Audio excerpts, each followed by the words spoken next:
कहानी का उन्वान है मेरा घर। ये मेरा घर है। मैं अपने पूरे कुंबे के साथ इस घर में रहती हूँ। हम लोग अपने जूते और चप्पल यहाँ उतारते हैं। ये वो जगह है जहाँ लोग अपना मुँह हाथ धोते हैं। मैं अपने कपड़ों को खूंटी में टांगती हूँ। मेरे दादा जान अपनी छड़ी एक कोने में रखते हैं।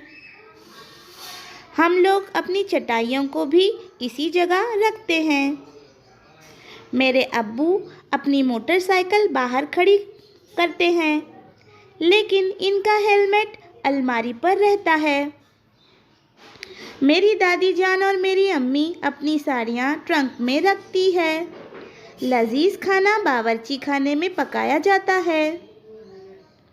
जब सर्दी पड़ती है तो हम अपने लिहाफ बाहर निकालते हैं। जब गर्मी पड़ती है तो हम पंखे का इस्तेमाल करते हैं।